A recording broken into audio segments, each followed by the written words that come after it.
Welcome to the Goods from the Woods. My name is Rivers Langley. I'm Sam Harder. And today we are so pleased to be joined by our friend, comedian, extraordinary talent, Lisa Chanoux. Welcome back. Well, welcome to the show, Lisa. It's so good to have you here. I almost said welcome back, but this is first appearance for Lisa Chanoux, so it's great to have you here. Thank you for having me. And, you know, I've been to your building so many times that I do feel like it's a welcome back. Comedy compound.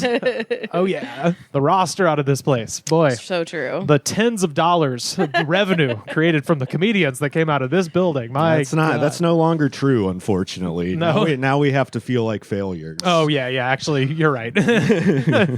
Shout out to Andrew Lopez. Check out Platonic Season 2. Hey, Paige Weldon, too. Yeah, Paige Weldon, my God. But no, we're hanging out. We just had a rainy day in Los Angeles, which is weirdly, traffic-wise, always either great or terrible because people in LA don't leave their house when it rains, which makes traffic a little easier, but also everybody immediately crashes their car. So glad you made today? it. Yeah, I drove around just to because my car has been sitting at my boss's house for months at this point. So I took like a 30-minute drive around literally just to wash all the pollen and bullshit off my car. So good day to do that. Hell yeah. It's a good day. Hit up the El Pollo Loco. I'm feeling all right. I went to hot yoga. It's tradition for me. I try to find a class that doesn't have music so you can hear the rain on the skylights or whatever. Ooh, okay. It's quite nice, yeah. Nice. Did you do hot yoga today, Sam? No, I talked to some salesman for an hour and acted like an insane person to get a video of it so I can edit it and put it online. So what was the sales pitch exactly? Because he was, asking you to give him videos to cut up for Instagram? Yeah. But then also recording your conversation? No, I tricked him into recording the conversation. Oh, okay. So that he didn't know that I'm going to edit clips of it mocking him. Gotcha. Okay. What was the pretense? Did you tell him I could do stand up right now for you on the phone? They hit me up a couple days ago on Instagram being like, "Hey, we love your delivery. I think we should work together." Yep. Just one of those typical scam services. Yeah, I think I got one of those. And Comedy Couch IG, check them out. Block them from your IG. At this point, calling something the blank couch. I was just going to say that. Like, why would you call it that? I don't know. Yeah. I think the guy might be Swedish who owns it. Okay. There's All two right. guys. I think I talked to the salesman. We are Diddy Comedy. You should sign up for Diddy Comedy. Yeah, I think I knew it was a scam instantly because if you go to their page, all the clips are of like Cat Williams and Tom Segura Right. and like just Dave ripped Chappelle. from fucking DVDs. And Oh, dude, specials. not even. The quality of the video itself is horrible. They're all like Ooh. horribly pixelated. Oh, that's even better. It doesn't make any fucking sense. And then throughout the Filmed through the bag, they make you lock your shit in. throughout the interview, he kept showing me these screenshots to show how good they were doing. Right. Their numbers going up. Of course. But they're like, we don't want to expose the identity of any of our clients. So Sure. everything that could have told you it was real was blocked out. Sure. And it was just like, look at these numbers. They're really high. Here's a screenshot of a guy having one follower. Now he has 100,000. You can't see his picture, the name, or anything about him. You could just buy followers. I know. That's- Well, if you go to Comedy Couch's Instagram, they have 400,000 followers. Because we have all heard of it. And they and their clips get like 0 engagement because they're all fake. Right. That's what I'm saying. We've all heard of it. There's HBO, Showtime, and So like this is a thing I'd normally just ignore, but I was like, oh, this is such a fucking crazy scam. They're just lying about everything. He did admit right off the bat they don't actually work with any of the comedians they post on their page. Of course. And then I don't know if he told me this on purpose or he slipped up, but they have a total of 6 clients right now. okay, all right. When he told me that, I was just like, geez, no one's even stupid enough to fall for this shit, Gee, You're which not is good. scamming hard enough. I had somebody message me that was like, hey, do you want to do my podcast? And they were very nice. The message was very nice. It was me. It wasn't you. But it was someone that, it didn't seem like a brand new account, but what do I know? Yeah.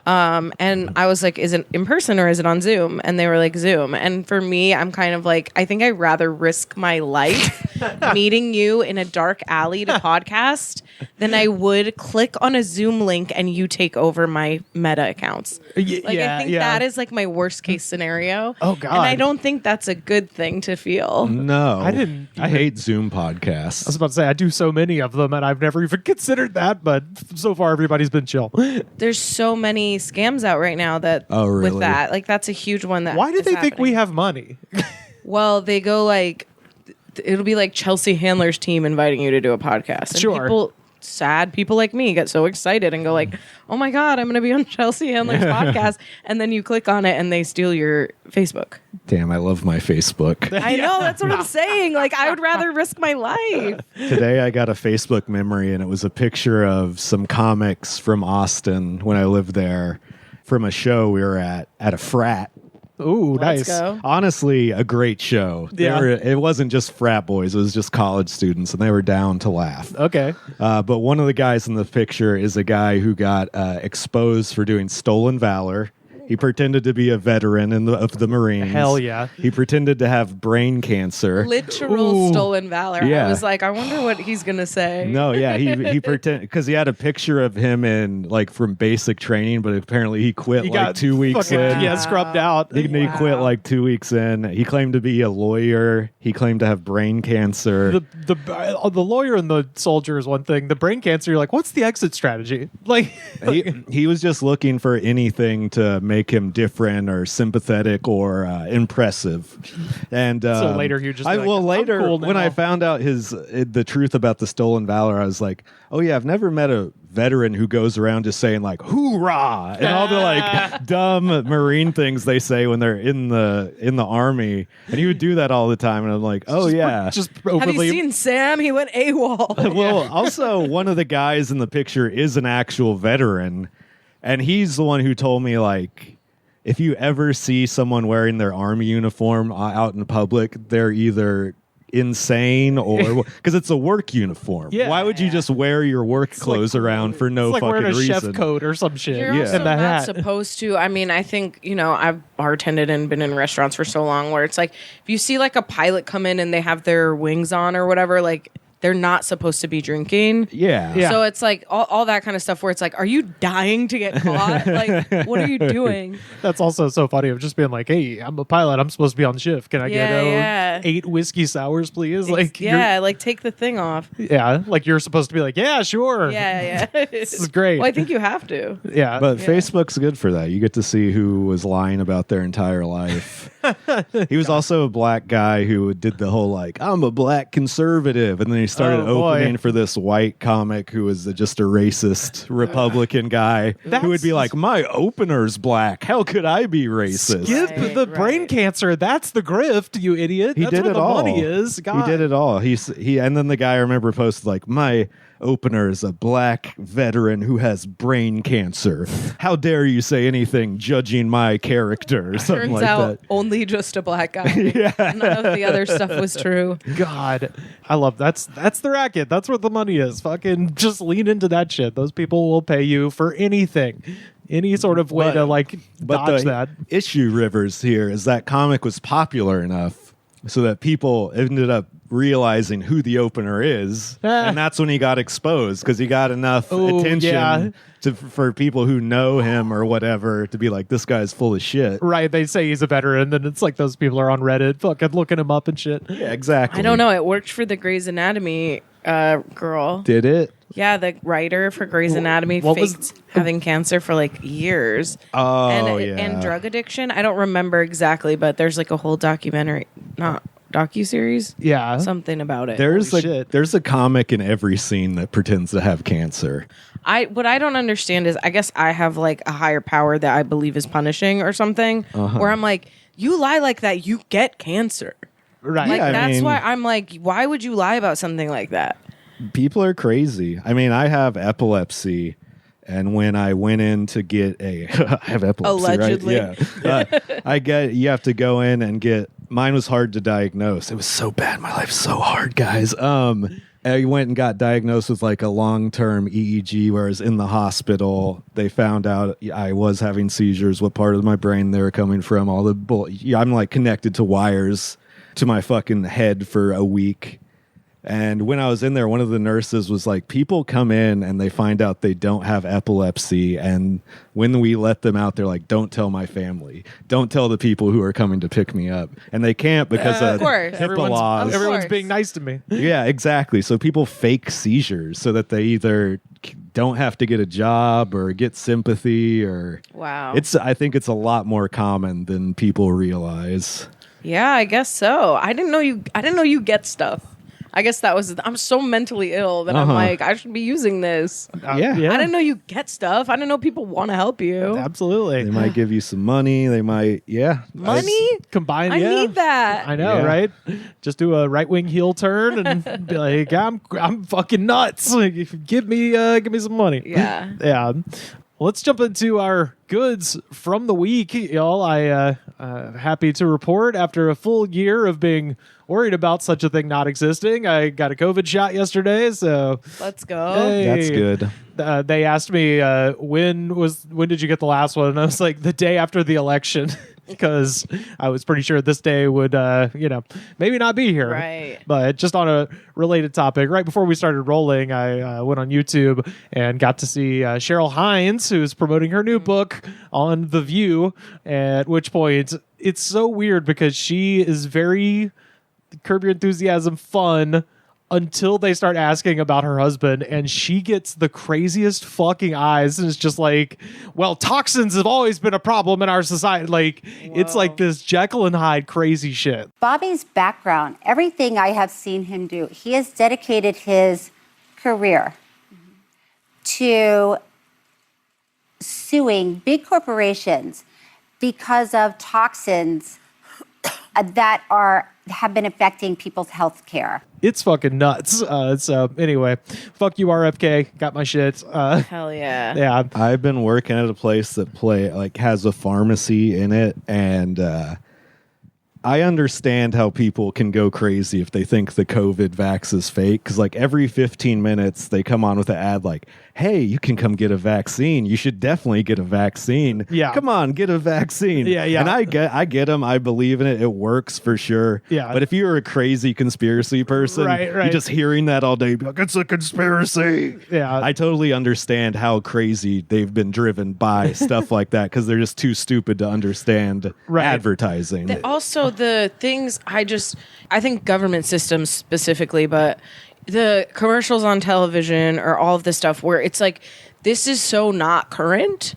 And government systems in general too, where you go why are you giving me paperwork on this? This should all be emailed. I don't know what we're doing anymore. And so I think if you're investigative personality at all, you just go well, this is really weird. Yeah. And I'm, again, I'm also getting the vaccine. I want to, be clear. I just think, can we get, a Gen Z person working on your marketing? Something that feels like people aren't getting the wool pulled over their eyes because we don't have weird-ass commercials like that anymore or whatever. No, it's very sterilized and crazy. Yeah. It's like, get the vaccine. I've got the might die. I've got the catchphrase. It's just a person looking at the camera and be like, hey, the new variant's called Razor Blade. They called it throat razors. It feels like you're swallowing razors. You might want to fucking look into this. Well, it's like the video the AI video Trump posted about the med Oh beds. my the God. med beds. It's that was so crazy. You see from a parody of a bad future in a movie. Yeah. Get in the bed. Everyone will get a bed. free med bed voucher. Yeah. So crazy. But yeah, it's just wanted to mention that. But that's that. I have a follow up from last week. I did see The Smashing Machine, and this ends up in the Goods from the Week segment because I like movies and I like popcorn. That is one of the most boring fucking movies I have ever watched. My God, I went in not knowing anything about the story of Mark Kerr and just expected his entire life to be ruined. And it's halfway through the movie, he goes to rehab and he's just fine. And then he just keeps fighting, and then he loses. Sorry, spoiling something that happened in real life in 2000. But I did want to say The Rock's prosthetic makeup at certain angles looks not dissimilar from Phil Hartman's Unfrozen Caveman Lawyer, where they've given him this giant brow, and it's you look at, there's certain scenes where you could just kind of see him just having dead wall reverie, just staring at the wall and shit. Jesus. Yeah. But no, my real one, actual goods from the week. I think you're only supposed to have one of these. Well, Rivers. those are little mentions. The last thank the Lord, it's the Pink Stones. So if you like 1960s West Coast LA cosmic country, there's a band from Athens, Georgia that my friend Chandler, aka Dr. Rock, turned me on to, and they have a new record out that is fucking great. So if you're like Graham Parsons and Flying Burrito Brothers and all that stuff, give it a listen. Lisa, what's your goods from the week? Man, I hate to say it because I'm so superstitious, but Faking Dodger cancer. baseball. Dodger baseball. Dodger baseball. Yeah. It's been good this week. Let's keep it moving. It's where I'm at right now. It's my whole everything. Yeah. All consuming. Yeah. Who do we like for the other team? Who do you think it's coming down to? I think it would be fun to play Toronto. That's what I'm hoping. But the Mariners are also really fun. I like their fan base is really fun. I also, with what's left, I will be hurting if it's the Brewers, but I still like them. Yeah. And so the teams that are left, I'm excited to see whoever goes. Obviously, I hope it's the Dodgers. I'm so excited. Yeah, it's we have our Discord, which you can join for free just at linktree.com/thegoodspod. A huge number of our listeners are either Pacific Northwesterners or Toronto people. And Cool. Well, that's it's kind of cool. We got such a base there to be destroyed by Los Doyers. Yeah, also it'll be fun. No matter who, they're all great teams. There's nobody, I don't have a player on there where I go like, this guy's a bad person. I'm sure someone will message me and be like, this guy actually is. But like for the most part, they all seem to be professionals and nice people. And Have you been to any of the playoff games? Yeah, I have. Yeah. I go regularly. I went to the NLDS and the wild card game. I'll go to Thursday, the NLCS, and then game 2 of the World Series. Hell yeah. All right. Yeah, knock on wood. Nice. Knock on wood. Let's do it. Hell yeah. Well, that sounds fun. Sam, what's your goods from the week? It's got to be 4D movies at this point. You got tossed around? I got tossed around. I got sprayed with nasty water. What'd you see? Unfortunately, it was Tron Ares. Oh, which man. Rivers says this is Smashing Machines, the most boring movie you've ever seen. You've never seen Tron Ares, motherfucker. All right. You better see it in 4D because that's the only interesting thing that's going to happen in the entire movie. The only way you'll wake up is being tossed around. Yeah, it's bad. It looked like it was shot specifically with that in mind. And when sometimes you see a 3D movie and you're like, this is shot really weird if you're not seeing it in 3D. Yeah. It seems like it's 100% made for that. Yeah, bad movie. Lots of commentary about AI and society and big tech companies, but it's so surface level bullshit. It's like a teenager's idea of being like, whoa, AI is taking over the world. These tech companies are evil. And boring fighting. Jared Leto being a terrible actor. It's great. It opened to lower money last weekend than Morbius. It made less money than the movie everybody agrees is the worst of his movies. So Wow. Not good. I saw a video of him up in San Francisco where he goes into some IMAX theater, which is not all the way full. And he's wearing like a flowy like duster and he's got his fucking long hair and he's just like, we had to come and say hello and say thank you so much for coming to very few people in the world have seen this movie. I'm telling you, you're some of the first, and thank you so much for being here tonight. This is Tron Ares. I hope you're in the right theater.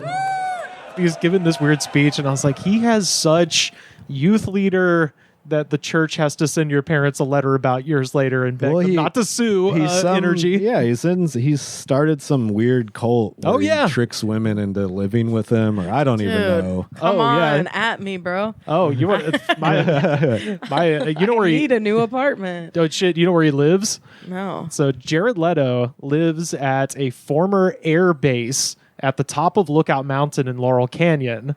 And so they used to be owned by the Army, and it is where the government used to film propaganda films. Lookout Mountain Air Force Station, a photographic installation of the Aerospace Audiovisual Service, Military Airlift Command, and home of the 1352nd Photographic Group, containing facilities to accomplish all phases of photography.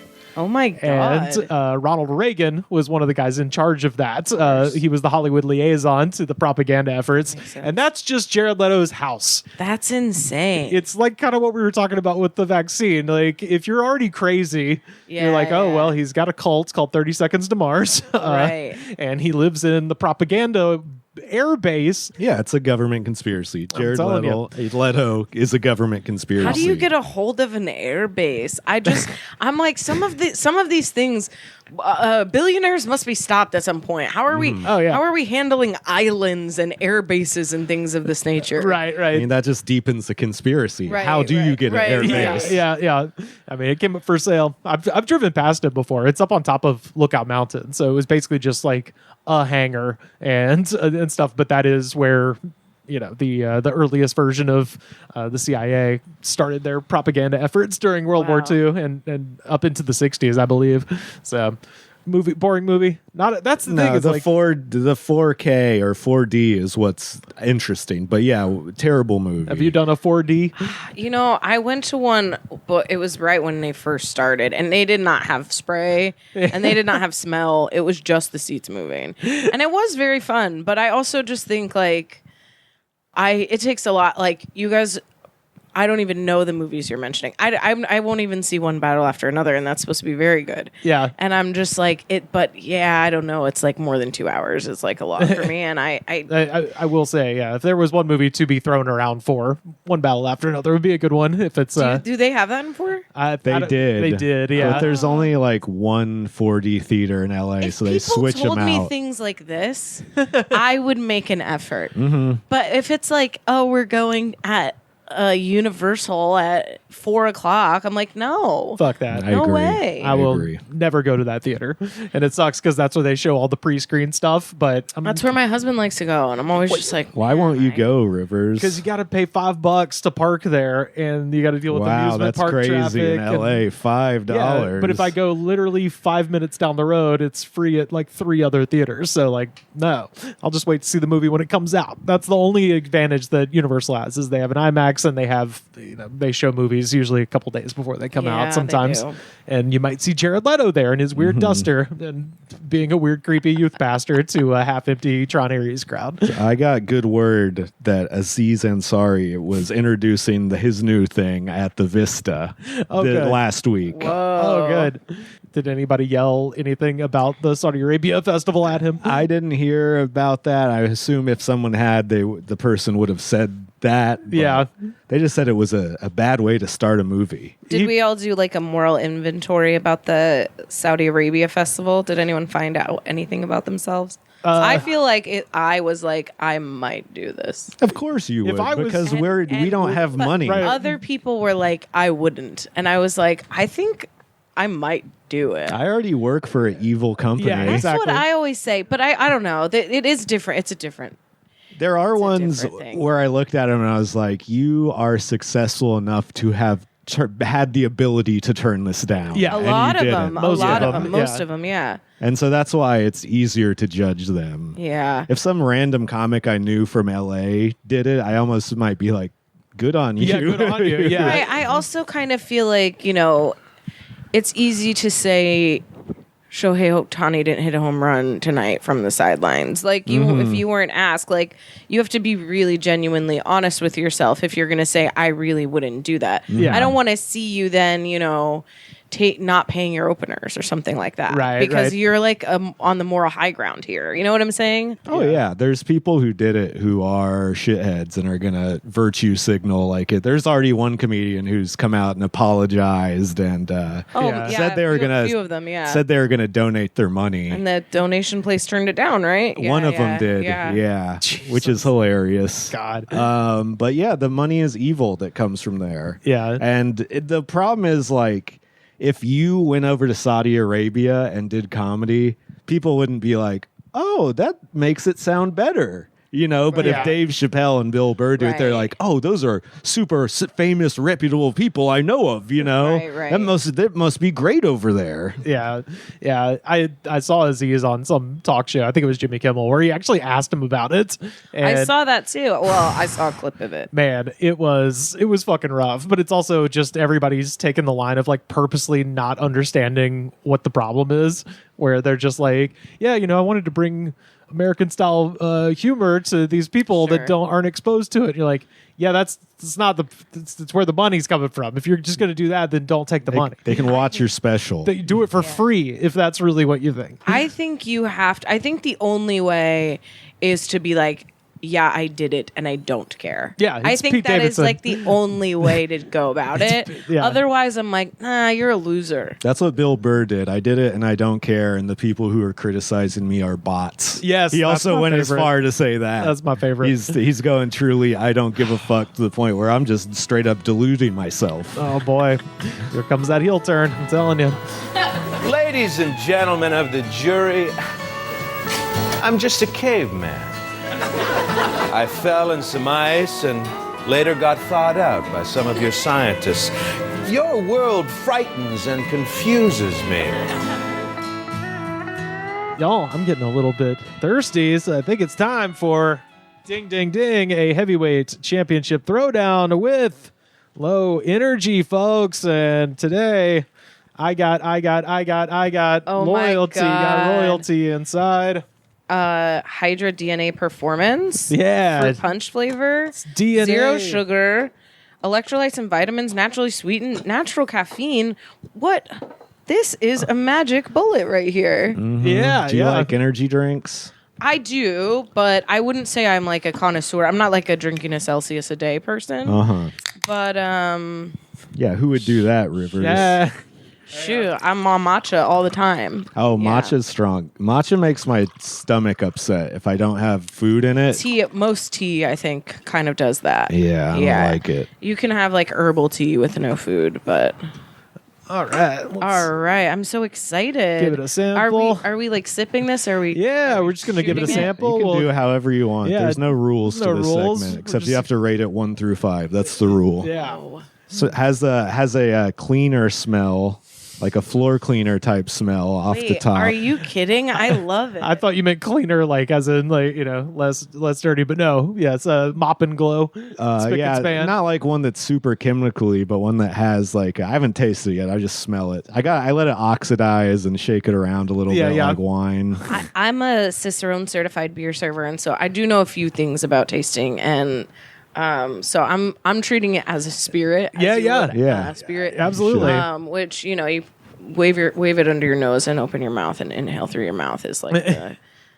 And Yeah. you do, and then fruit punch flavor. Do you guys know what it derives from mostly? It's what Pog. Now that I've oxidized it, I'm smelling a lot of cherry. It's apricot usually. Really? Oh, really? I thought it was supposed to be. So you remember Pogs from the '90s? So there's a drink that Passion orange guava. peach orange guava, I think. But yeah, I think that was originally the thing because that's a big thing in Hawaii, and the little paper caps that would come on the bottle is where that game comes from. Oh, really? I didn't Yeah. know that. Yeah, so the bottle had like a regular bottle cap, but then you kind of squeezed it, and a little cardboard little circle would fall out, and that's where Pogs come from. Wow, I had no idea, and I used to play with Pogs. I think it's pineapple orange guava, actually. makes but sense. Yeah, so I think that was the original impetus for a fruit punch as far as the flavor, but apricot makes sense. I think that's like the note that comes out most in fruit punch stuff, not necessarily what they use to flavor it. I could be wrong. That was told to me by a brewer in a brewery, and it could be completely made up. Our friend Carter worked at a wine store and said he just made stuff up about the notes and the taste. So I do that. yeah. I Why do that not? at my job. Oh yeah, duh, yeah. They got you slinging the booze now too, I'm and you don't even slinging drink. booze, and I lie about people ask me what I like to drink, and I'm like, this. Yeah. What do you want to buy? What's your price range? Oh, let me find the one in that. You got to drink this shit, dude. Yeah. The oaky, And they believe me. it's oaky texture. People have Oh. come in and said I gave them great recommendations for wine. That's Well, awesome. another thing you can do, there are a lot of non-descriptors. This is what our managers used to train us, but like bright, day drinky, like things that aren't flavors. Yeah. And then, you know, when it really tastes like tennis ball or whatever, you just go like, it's grassy. This is a golf drink, you know? It's supposed to. It's not cheap bullshit. Yeah. Wow. Yeah, this one. It's not sweet enough. Yeah, this I one. wish it was sweeter. It's weird. It's got a very weird like aftertaste. It. Yeah. I really like it. Yeah. It's not bad, but it's not. Me and Rivers are more of a connoisseur. of Sure, energy. sure. We've probably tried between 300 and 500 different energy drinks. Well, which one possibly. is your favorite? I guess we shouldn't say it right now. We'll talk. Oh about yeah, it yeah. later. Well, no, I've said Ghost is kind of leading the pack in terms of the flavor profiles at people the moment. love the ghosts. Yeah. So Yeah. I like Rain. They don't have as many options, but it's 100 more milligrams of caffeine. God damn. Rain? That's a lot. Jesus. Yeah, Rain. It's monster owned. If you look at the logo, it almost is an M. Yeah, yeah. The helmet is an M, shape. Yeah. Have you guys had Magic Mind? No, is that got Is that mushrooms or the something? mushroom stuff? It's like I bet we have had L-theanine, it. and it's like a shot. And Oh, no, I haven't. fuck with that. It's Yeah. Let me good. look it up. So everything online, by the way, they don't capitalize DNA, so all of their stuff just looks like hydradna. And it's got 120 milligrams of caffeine. DNA stands for do nothing average. But their slogan on all of their stuff is hydrate your code. So I think the implication is that Your DNA. changes your genetic code into being Sure. less of a fucking loser. We've never had this Magic Mind thing, but we've had basically drinks that are the exact same. Okay. It's got the lion's mane and the cordyceps. It's got lion's mane mushrooms, turmeric, ashwagandha. Yep. It sounds like confidence. Yeah. Yeah. We had one time, Lisa, that was called Confidence. Oh, it's the name and of it. I was like, it does give you and confidence.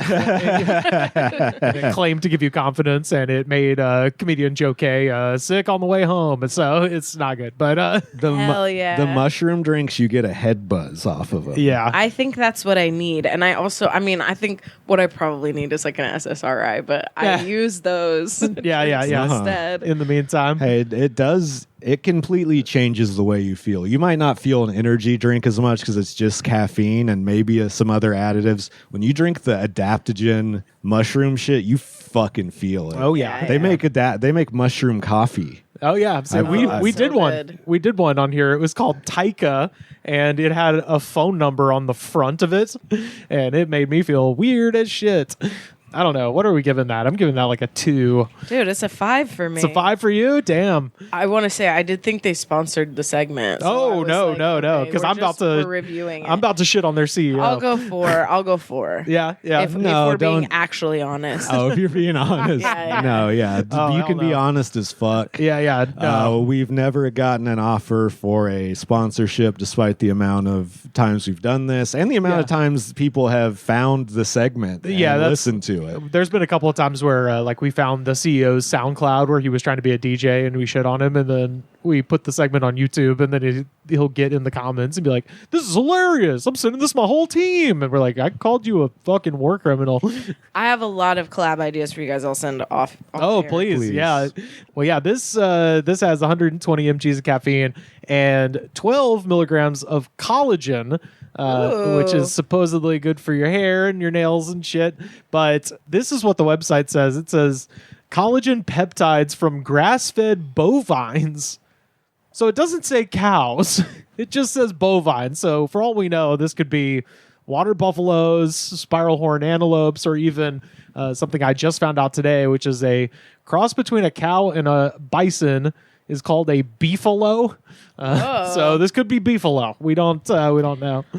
I drink bovine collagen every day. Oh, so word? maybe that's why I'm like, this is so good. Yeah. Well, hey, get it at the weird Sinclair across the street from Okay. Warner Brothers. I know it. Yeah, so that's that. I don't know what it is about that Sinclair. They stock a lot of like the green tea Kit Kats and like a lot of like Yes. Asian products, but then just the weirdest fucking shit as far as energy drinks and stuff goes. So I love that. I don't know what they who their import guy is, but that's where I found that They one. got some good vendors there. Yeah, so this thing is based out of Houston, and the brand ambassador is former LA Clippers shooting guard Corey Maggette. Okay. I don't know who that is. I don't either. He apparently worked at Fox for a cup of coffee doing sports analyzing after his career, but When did he retire? 2013. I think he was the Clippers for 8 years, and then he kind of bounced around to some other teams. But what I really wanted to get to is, as always, Lisa, when we start looking into the CEOs of energy drink companies, they're usually current DJs, former white rappers, or evil. And in this case, we've got CEO Mickey Weaver, who also runs, and I'm not kidding, a company called the Grinder Group, Ooh, which sexy. one has to assume he didn't know about the Grinder, the app? right? The app before he named it that, because this is Grinder as in like rise and grind set mindset, like Right. achievers. But it's a Houston-based staffing company, so That's like just a name to trick idiots. It's like, Yeah. hey, do you like to work real hard? And then people who don't are like, yeah, of course I do. yeah, join the Grinder Group. But it's a staffing company, so it's like Kelly Services or something Right. else, but just run by this guy.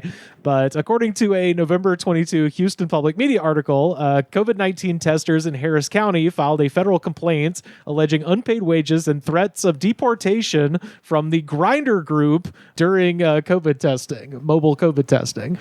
So they were staffing, and apparently this guy was also in with this company, the Comprehensive Labs, who were doing the testing, and then they just didn't pay a bunch of people, and allegedly when they complained, he threatened to call ICE on a couple of people. Oh my And God. it's like, yeah, oh, you want to bitch about how little I paid you? Fucking, how about you talk to this You guy? want to change your rating yet? I'm ready to take it down to 0. What happened? I thought we were rating the beverage. No, we are. No, I don't know, to have a staffing company and then, I don't know, and not be paying people. But I guess that's what rich people do nowadays. Right. Well, Yeah. it's hiring. Obviously, if you're pulling from that pool of desperate people, particularly during COVID, which is when this went down, it's like, oh, I can fuck these people over. Why not? Yeah. So the complaint filed with the U.S. Department of Labor. Remember we had that? That was cool. Triggered R.I.P. an investigation into the company's labor practices and highlighted the vulnerable position of undocumented workers who were allegedly threatened to prevent legal action. So that's Those terrible undocumented criminals doing COVID testing That we trying hired. to help society. trying to help society that we fucking hired. Yeah. So Mickey Weaver, cool guy, allegedly. Jesus Christ. Yeah, Man. this- Your drink fucking blows, buddy. This always happens, by the way. I mean, this is the segment, but yeah, I never look anything up before I buy it. I always just see, ooh, a one I've never seen.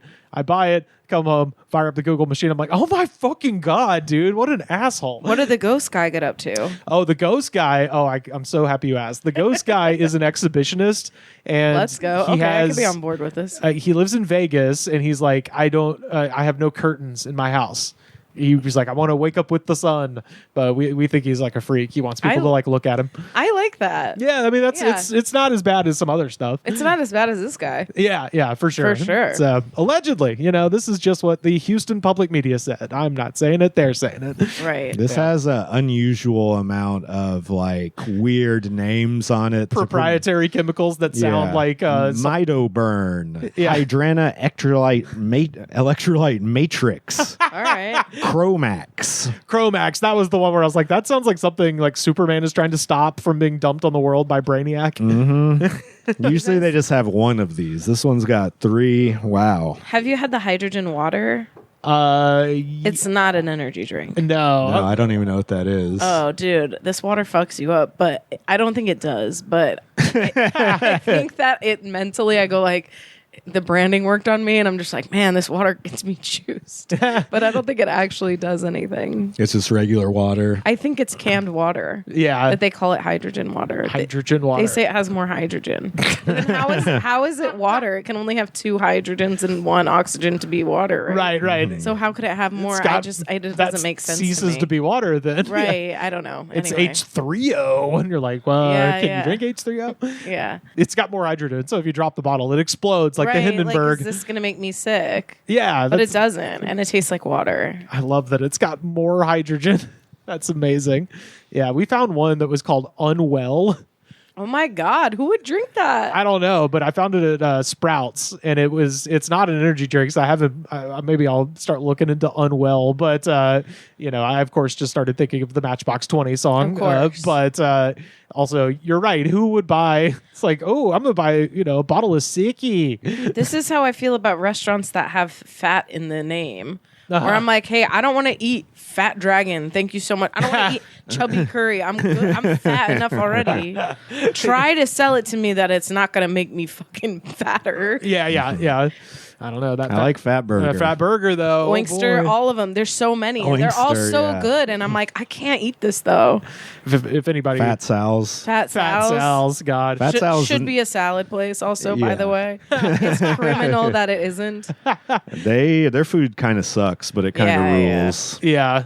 Well, they have that ghost kitchen that I didn't realize was a ghost kitchen. I ordered from there one time and I was like, I'll just go fucking pick it up.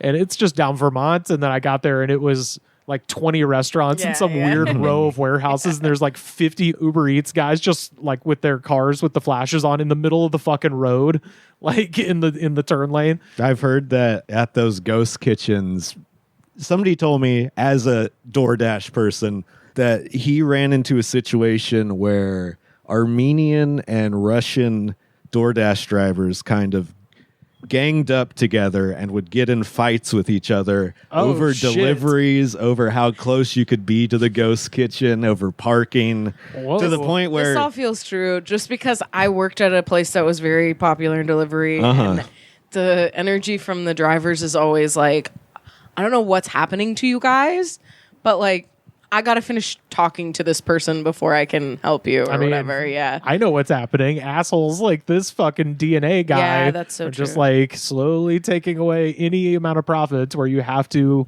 be a real grinder to make any fucking money doing that. So Yeah, it's true. I mean, it's a horrible. These people should be employees, and all yeah. of that. But apparently the app will put because of people just wanting to like poach the orders waiting outside, they'll put a block on a certain radius. So you have to be like a mile or two away to be able What to a accept waste the of order. Time. What the guys at the restaurant? What is your problem? You want them to move further away from the? This makes no sense to me. Well, it's because of the problems that were arising between the ethnic gangs of DoorDash drivers. Hey, I mean, I understand, but I that's don't amazing. Well, that there's just some quiet neighborhood where there's just 900 guys just parked now waiting to go Yelling over at to each other. Yeah, waiting to go to the ghost kitchen. But Yeah. apparently that happens at a lot of places, at like grocery delivery places and all of know. that Sure, shit. I'm sure. But yeah, I went down there, not realizing it was a ghost kitchen, expecting like, damn, I didn't know they put a Fat Sal's at Washington and Vermont. Then I get down there, I'm like, oh, never mind. They got about 50 things going. Yeah, they all are now. It seems like Yeah. everything on delivery is. I mean, not everything, but a lot of things. I refuse to order from the ghost kitchens because the food is never good. No, it's dog shit. Yeah, it's not good. Yeah. I know where the closest ghost kitchen is to here, so when I see that it's 1.1 miles away, I'm You like, know I'm exactly where yeah, I'm it's not. coming from. And also, you can click and it'll show you the location on the map. Right, so I know right. that spot on Western. Is that the next to Smartweed? Yeah. Home of the Kobe weed? Yeah. Yeah. There's Kobe weed. There God. was. I talked about it on the podcast. I had a friend who had back surgery, and I was trying to help him out. And I was like, "Oh, if you need anything, let me know." He's like, "Actually, can you go get me some weed?" And so I wandered around the Smart Weed, and I haven't smoked weed since the Bush administration. So I was just kind of like a babe in the woods, Yeah. and he just told me to find the most potent he could, and I found something called Wakanda Forever, and I got that. But when I got up to the front, there was a woman just asking in a very thick accent of some sort, just being like, "Kobe weed." Kobe weed, and there was a picture of they had bred a golden purple nug Oh my god. when Kobe died, and there was a poster of it on the wall, and they didn't have it anymore, but she just kept pointing at Kobe weed Because they never had it. Weed's green. yeah, well, no, not but the gold. hairs, man, get the hairs, like Mexicali gold, man. Too many Yeah, people. bro. I've been at my job. I see way too many Kobe portrait tattoos. It's upsetting. Yeah. There was a guy in there the other day, not Kobe, but he had the Raiders, the LA Kings, and I think the Dodgers logo all tattooed on the same side of his head. Yeah, fuck yeah. I love that guy. I remember seeing a guy at Liquid Zoo one time way the hell back in the Not day. Liquid Zoo. He had the Green Bay Packers logo on his chin. Oh my god. And it was like prison fucked up green. Like clearly someone did it to him. And he was just having a normal conversation with me outside, just being like, yeah, it's supposed to have Santa Ana winds next week. And I'm just looking at his chin like he'd look insane. Hey, Liquid Zoo, if you're listening, unban Kenny Lyon. Come on. Wait, the Liquid Zoo banned somebody? Yeah, I'm shocked to hear That's that. amazing. Kenny I Lyon haven't been will- there in a long time. Yeah, I've never been there. You've never been to Liquid No. Zoo? No, it was just a place where people are like, it's so bad, you gotta go. gotta and I was go. like, no, that makes me not want to go. Do you drink alcohol? No. Oh, you don't need to go. Yeah, exactly. I don't- gathered that it was a mic that went really late because everyone was getting fucked up instead of doing comedy. Hard for me to say as I was getting fucked up instead of doing comedy, but I do feel like it's just a place you can't really sit and not have a drink. It just feels like there's absolutely no reason to be here other than to just like get as blasted as you can. But then that's crazy that you recognize that as a drinker. Because as a non-drinker, Well, I recognize that probably about more places. I don't really drink anymore. Oh, that's so good. I think that's why looking Yeah. back, I go like, I couldn't have been there if I was sober. Yeah, definitely. For the people listening and not watching, I'm currently Homer Simpsoning back into the hedge because I went there a lot and I don't really drink. So and I just took it as a fun challenge because it really felt like you did something. If you actually did well there, you're like, Absolutely. I fucking did something here today. I won this day. Absolutely. If 'Cause you it's can a- get a joke to work in that room, It's you a disaster in take there. it anywhere. Yeah. Yeah. I never had the urge to go. I've been to so many bad mics that I went to hearing it was bad. I was like, I don't need to do Yeah, another yeah. one. Hey, they give you 7 minutes though, man. That And was it's always far. Yeah, it's 7 far. minutes. Yeah, it's at the And you corner could of. go at 1:30 a.m. That was And the still thing. get You up. could get up at like. Oh yeah, right there on the corner of Stabby and Shooty in Van Nuys. Exactly.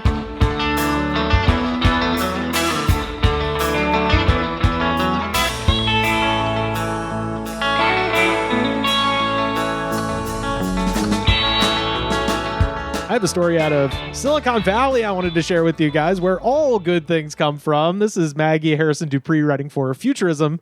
Palantir co-founder and libertarian billionaire Peter Thiel has been giving a series of secret lectures about technology and religion, which centered on his theories about the coming of the biblical Antichrist. So Palantir, for people that don't know, they make software that currently, and I found out they're using this in the UK as well for their NHS. It's basically just AI sweeping through records and being like, fuck you, you're off the roll. Fuck you, you're off the roll. Fuck you, you're off the roll.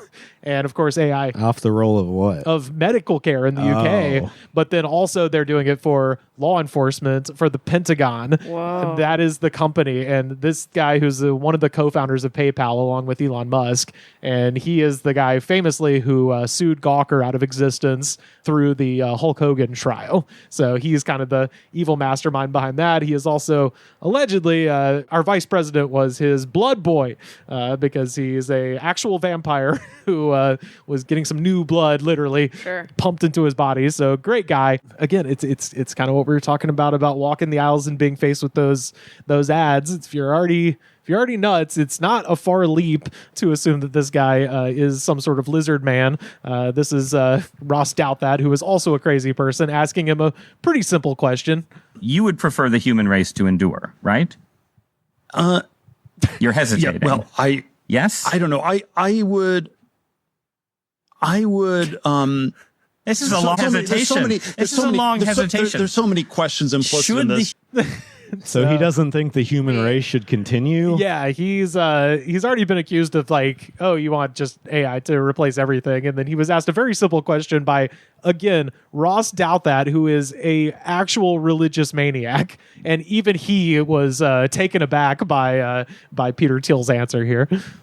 Why are they the ugliest men alive? I was like, I almost cannot focus on what they're saying. And maybe that's the energy drink.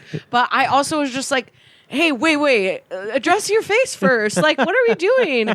Yeah, as a comic, it really is like, you should mention. You can't You should mention it. have a fucking clip like that. Oh, yeah. Are they both billionaires, or is the one guy No, the one just guy's a millionaire? No, the guy interviewing him is a journalist for the New York Times, and he's real into like deep, insane Catholic stuff like exorcisms and stuff like that. He's become a figure of fun for a lot of leftist podcasters, especially because Ross Douthat, anytime he drops an article, you're always like, that's the craziest fucking thing I've ever read. But as someone who likes to fuck with people, that was a gotcha question. He already knew how he was going to answer before he asked it. And that's funny sometimes because you know someone so well. It's like, I'm just going to give you enough rope to hang yourself right now. As you know? a woman, I was told that you had to be a certain level of attractive to be serious. And I feel like it's unfair. Like, these guys can make silly stuff, but you can't be making this. Oh, yeah.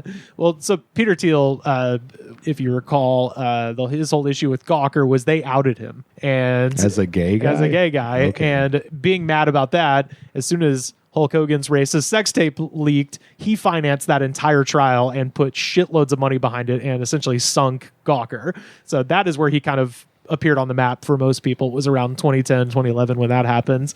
But now he's back doing lectures about the Antichrist. So those with tickets were required to attend the full series of 4 talks in addition to respecting the off-the-record policy. And according to leaked audio of the session obtained by news outlets The Washington Post and The Guardian, the events sound just about as weird as you might expect. The off-the-record policy? Come on. So these guys are such fucking losers. Each one of these was 2 hours long. So that's this guy talking for 8 hours about the Antichrist. So the political megadonor just wrapped up a stint of 2-ish hour lectures entitled The Antichrist, 4-part lecture series. So I like he's very creative with his titles, just saying exactly what it is, which he delivered to reportedly sold-out crowds in San Francisco. The lectures were organized by Act 17 Collective, which stands for Acknowledging Christ Within Technology and Society, a nonprofit dedicated to spreading Christian principles inside the tech industry. And I found some interview with their founder who was like, it's important to minister to the elite as well as the poor. And you're like, no, it's not. Fuck them. Of course that's what they're doing. Because they have all the money. Yeah. Right. Yeah. You gotta influence the people who have money and power. What's the point with the fucking poor people? Look, we got to figure out how to make the eye of this needle bigger. During the seminars, Thiel, whose net worth is estimated at about $27 billion, described himself to the audience as a small O Orthodox Christian and argued that putting any limits on technological development would destroy America and roll out the red carpet for totalitarianism, in addition to simply being bad for business. And the Antichrist fits into that, of course. Of course. So I like the guy who, again, Palantir, the company that is currently going through records and finding Guatemalan fucking grandmothers to kick them the fuck out of the country. And in some cases, just American citizens, just giving lists to the cops at the moment based on AI, which is famously reliable. So that's this guy's contribution to society at this point. So this is his quote. The Antichrist comes to power by talking constantly about Armageddon and rumors of war and scaring you into giving him control over science and technology. I was like, that ain't in the Bible, that part. You're just making that part up. None of this is in the Bible. I think that's the thing that it's blowing my mind, where I'm like, hey, God and tech are further away than you can get from each other. Like, those two things. One of the worst things about America is they've made non-secular religions a mainstream idea. So then you're like, I'm a Christian. That means I can do my entire own version of Christianity that I just make up on the fly. I also am like, someone had a thread about this recently, but it's the God's name in vain thing, being that it's about using God to justify your genocide or your tech company that's destroying the planet or your, you know what I mean? Like that's actually God's name in vain rather than God damn it, the word. Right. Yeah, exactly. It's, you know, it's a symptom of American Protestantism for sure, because this is such a hyper individualized country that as soon as you got over here, it was like, well, there's no one to tell me what to do. I'll just make my own God. And if you want proof of that, just ask anyone who claims to be very, very religious that's Protestant or whatever. Just be like, does God ever disagree with you? And usually the answer is no. No, of course not. Isn't that weird that we never have any problems? Like all the shit I'm doing is right. That's what I call a gotcha question. It's a gotcha question. So as for who Teal thinks the Antichrist might be, you guessed it, Greta Thunberg, 22-year-old Swedish climate activist, as well as Eliezer Yudkowsky, who is a well-known critic of AI. He says that all critics of technology, and especially artificial intelligence, are, quote, legionnaires of the devil. Anyone I don't like is the Antichrist. Whoa. Yeah. That's my religion. That actually did blow my mind, the Greta Thunberg nature of it, because I just did not see that coming. I didn't know. What is your skin in the game? I mean, I get that she's, you know, it's powerful and influential in doing stuff, but I'm like, what? To me, this is pure propaganda, knowing that there's a legion of people who hate her already for no real reason. Yeah, right. They don't have an actual reason to hate her. They've just been told to. Yeah. So now you start telling people this person you hate is actually worse than you think. That's fucked up. Yeah. That's It's fucked up, but it makes I already have a high opinion of her. It makes it even better that just people are mad at a 22-year-old for anything. Like, this shouldn't bother you as a person with $27 billion. What the fuck this person thinks, you know? Totally. She stands in the way of him possibly growing to more wealth. Yeah. Yeah. So Teal then talked at length about other people who he doesn't like, but who he also doesn't think has the juice to actually be the Antichrist. Oh, because she's got the juice. Okay. She's got the juice. Of course she does. She's got the fucking, I mean, Hell yeah. like She's so charismatic. Of course she does, though. Yeah, look at her. She's got that scowly face. She's doing shit that's good. She talks real boring. She actually does stuff. She does stuff. She's about it. So here's a list of people who don't have the juice. Chinese President Xi Jinping, former President Joe Biden, and fellow tech billionaire Bill Gates, who he describes as Dr. Jekyll and Mr. Hyde type character, but who's not a political leader or broadly popular and thus can't actually cause Armageddon. He also chided Gates for believing that, quote, science and atheism are compatible. So exactly what you just said, where it's like, okay, you can just do tech and it's fine. Yeah, just be in tech. I mean, also gross, but like whatever. I'm still going to make fun of the way you look, but whatever. Yeah. I have to give him that Dr. Jekyll, Mr. Hyde thing on Bill Gates a little bit. I see it. I understand how they convince stupid people to follow them when they're like, he does kind of have that vibe that if he like took the glasses off, something would happen, or you know what I mean? Well, he's like all of these tech guys, because for years it was always Bill Gates is like the kind of frumpy nerd guy who's just like, well, shucks, I just did this and then slowly the mask kind of falls off, and this new generation that includes Musk and Teal and all these guys, it's just like, fuck the mask, I'm they're just straight like standing on the edge of a cliff with lightning striking and cackling.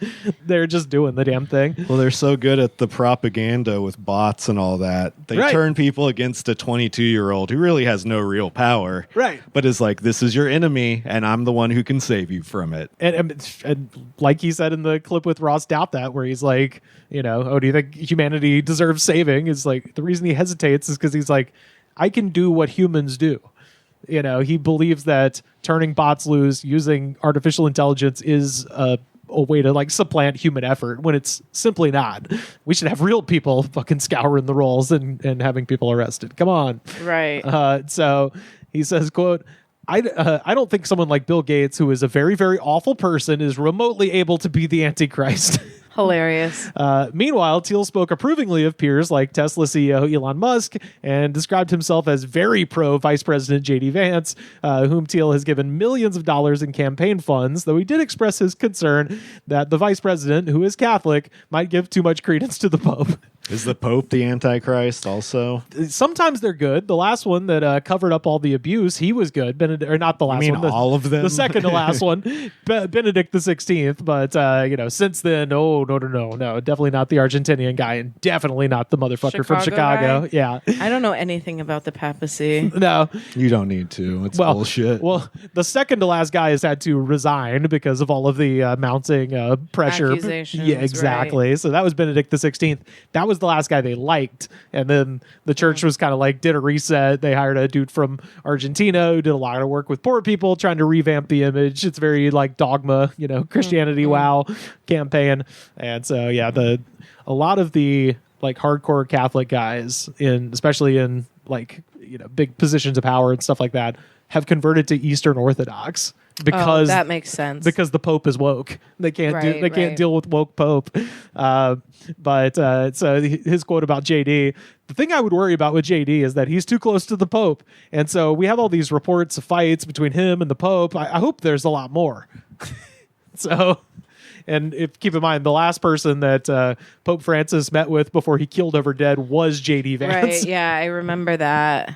So I like that. There's an insinuation that he had a fight with a feeble old man. Hilarious. So Teal's talks read as expansive and meandering, melding religious screeds with anti-regulatory ideology, all while weaving in petty interpersonal feuds and fixations. But it seems that Teal thinks the only way to inspire a proper response to the threat of a growing web of rules is an extremely religious context. Without it, he argues, people simply won't take his warning seriously. So in the middle of it, he gives away the fucking scam where he's like, I'm using God to make sure that you do what I say. Right. Yeah. To get my stupid bullshit through the government and into public opinion. It's like, I'm playing you like a fucking fiddle right now. I'm taking a thing you already believe and manipulating it for my own gain. Yeah. So apparently there's like 8 hours of this shit, and all these reporters had to sit there and listen to 8 hours of this to get this thing I've just read, which is torturous. But shout out to journalists everywhere. I'm telling you, yeah, they do the hard work. You only have so long left. Yeah, they know. Yeah, they know. They're preparing. Anyway, I just thought I would share a little update from Silicon Valley. How's everyone feel? I feel good. I feel like that racist guy's energy drink is really hitting. I forget why we hated him, but it did seem he was racist and it's a non-payment issue. He didn't pay people. Yeah. Abuse of his workforce. They had a report back in September about this thing, and I wanted to cover it then, but I had a feeling. I was like, someone's going to leak what happened, because that was the whole thing. It was like he's having all these closed door meetings and doing 8 hours on the Antichrist, and I was like, what the fuck? And I kind of knew. I was like, at some point, someone's going to leak this shit. And so happy that it happened a couple days ago. So nice. Yeah, shout out to the people at the Washington Post. And got him. Yeah, got him. And the Guardian UK. As if we didn't already know. Yeah. But we did get him. Look how much of a fucking lizard this guy is. I got to see this one more time. He's both had like medical plastic surgery and some experimental type of surgery on his face. The coloring, I don't know what kind of color correction was done on this clip, but whatever it is could not overdo whatever he has working. And the shirt, I just, I'm so sick of these. How much money do you have? Buy some fucking branded clothing, some nice clothing. You can't buy swag. We've learned that. That's so true. No. That's so true. My message is that we'll be watching you.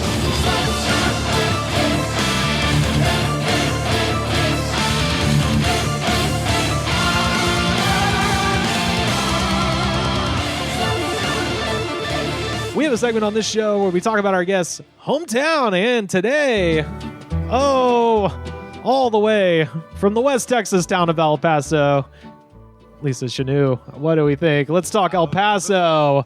Hell yeah. I wore my El Paso shirt. I got to tell you, I saw the El Paso Chihuahuas playing whatever the team is in Fresno the last time I was up in Yosemite.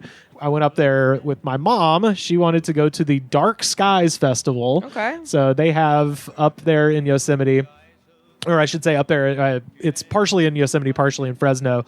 They have a whole thing where that park has the darkest skies in the lower 48, so you can see 1 million stars. So on the first new moon of, I think, the fall, all the nerds in California go up there with their telescopes. Yeah. And you could just wander around and, do the thing. But they had this opening ceremony at a brewery across the street from whatever the Fresno minor league team's stadium Hell is. yeah. And so, there's all these speakers, all these astronomers talking about the wonder of the universe. Meanwhile, it's a minor league baseball game. So there were the biggest fireworks ever, just the whole time, just boom, boom, boom, boom, boom, boom, boom, boom, boom, like fucking up the whole proceedings. The nerds got drummed out of Fresno, but I did. As jocks do. I know. Yeah. So, but that was as soon as How did they play? well, we were across the street, you so didn't get to go I couldn't see see it. the score. It was just Yeah. very loud while people were trying to talk about the planets and Yeah, of course. the heavenly spheres. It probably is good if that many Light polluting. fireworks are. Light polluting. Well, They don't do fireworks when you're losing, right? the Fresno might have won if they were. Yeah. Yeah, this was probably 2018, so it's been a while. But yeah, at any rate, El Paso is where Lisa comes from. That's me. Hometown of Eddie Guerrero. Huh? Gene Roddenberry, Debbie Reynolds, Alan Tudyk, who retweeted me one time. I'm a big fan of his. Then, of course, the Night Stalker, Right. Richard Ramirez, and the margarita was invented in El Paso, Sure. supposedly. Maybe. Yeah. There's so many other people. I'm really surprised that those are the ones you went with. Rivers is a giant nerd. Yeah, the yeah. fact that the first one was a pro wrestler kind of Yeah. nailed that in. Well, Chavo's from there too. I just put it in easy for Eddie. What would you say? Who do we say? Well, I don't know. I feel like the Mars Volta. That's my. Oh, yeah, that's sure. my. At the drive-in. So that's my era, El Paso too. So I think we all have Khalid. I don't know how he says his name. Oh yeah, but DJ Khaled. Not the DJ singer. Khaled. I know, I'm kidding. Yeah, so him, and then I don't know. There's a bunch. Those are the ones that come to mind. Yeah. Those are good ones. So, a little fun history stuff I looked up. 1876, Billy the Kid broke into the San Elizondo jail in El Paso to free his friends, and he got in by impersonating a Texas Ranger, disarmed the guards, locked them up in their own jail cell, and escaped across the river into Mexico. And the annual Billy the Kid Festival is held at the jail each June and includes a reenactment of the jailbreak. Have you been Lots to the... of Billy the Kid stuff in El Paso. I haven't been to that specifically. I've been to Concordia Cemetery where he is buried. Oh, he's buried there. Shit, I didn't know There, that. I believe so. And Wow. and haunts the graveyard, all of that kind of stuff. I saw John Wesley Hardin is buried there too. So John Wesley Hardin for sure. that's cool. I believe Billy the Kid. I could be wrong. And there's a bunch of there's like a Billy the Kid store in Las Cruces and stuff. A lot of that. I wonder, I guess, what you guys think or know about El Paso, because I feel like people don't know the city, and so they're just like, yeah, West Texas, you probably like rode a horse to school or whatever. Yeah. Well, I'm from Texas, so the perception I have and the perception I've picked up of other people in Texas of El Paso is they just think it's kind of a shitty city. It's like it's like a drive through it when you're going somewhere else. I don't know very many people who have ever like purposely traveled to on purpose. Yeah. Yeah, me either. So that's me. I've driven through. but I do know it's in Texas everyone assumes we ride horses and shit. Right, Even if right, right. people in Houston, People do ride horses. Yeah.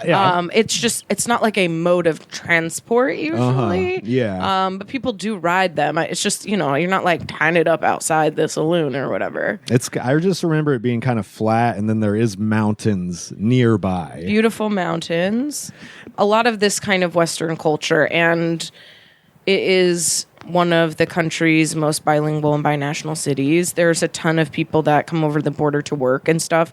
It's a blue dot in Texas as well. Yeah. So it's, there's a lot of culture. There's a lot of history. There's a ton of, obviously there's like missions and stuff. And I would say for the U.S., there's more pre-manifest destiny culture that we are seeing. Mexican culture, native Right. culture, all that kind of stuff. And so it feels a little bit less modern or whatever. Yeah.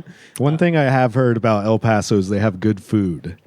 A wonderful food city. Very traditional we're right on the border. So traditional Mexican food as well as Tex-Mex. And then we're on the border of New Mexico as well. So that stuff creeps in and Got the green chilies coming over. Yeah. There's not a ton of other, like, there's no like French cuisine or whatever, Sure. but there's some good Italian spots. There's like good food, you know, there's good stuff happening. This was fun. April 14th, 1881, El Paso played host to the famous 4 dead in 5 seconds gunfights. And you'll never believe what happened. It was a dispute over accusations of cattle rustling.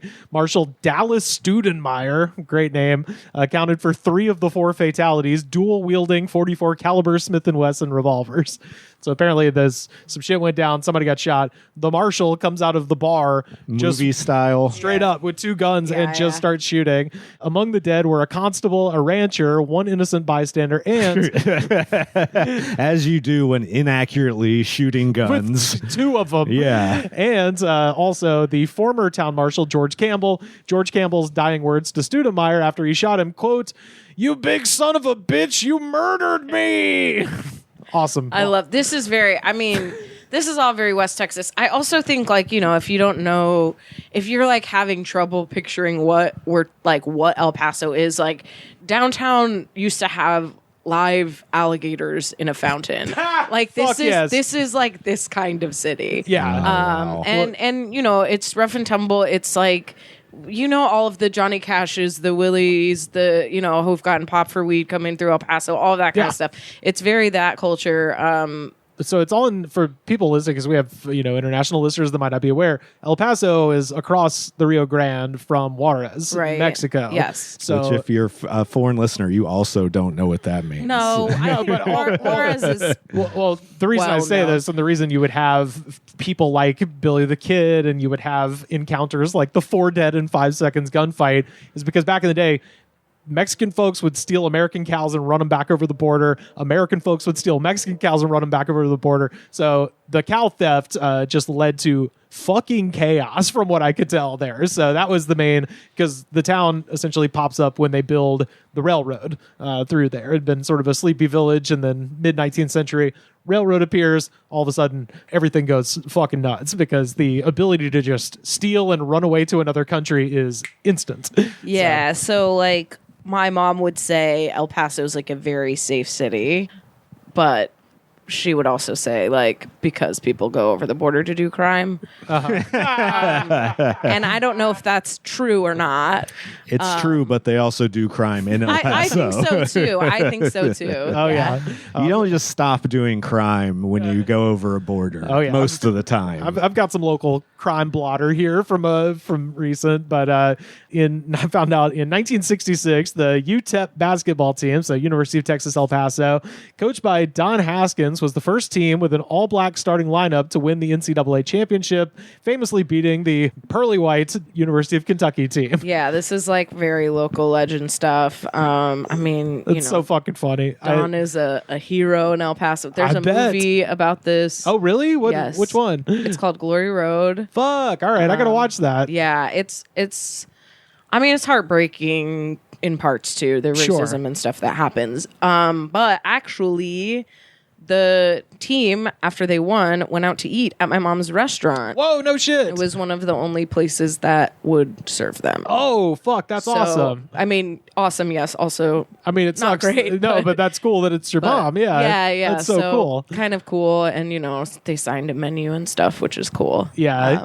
It's that time period in college sports especially is very fucking funny, or it's just like, oh yeah, we're gonna get them, and they're because they integrated and we didn't, and then all of a sudden it's like, oh shit. Yeah. Well, Don Haskins, you changed the sport for the better. Fuck Clearly, yeah. If you look at the quotes, though, I'm always just like, is he good? Because he's like, I just put my 5 best men on the court, and it's like, so you didn't care? That's the Bear. Like, That's the I'm Bear like- Bryant shit. Yeah. When Alabama integrated after they got stomped one year by an integrated team.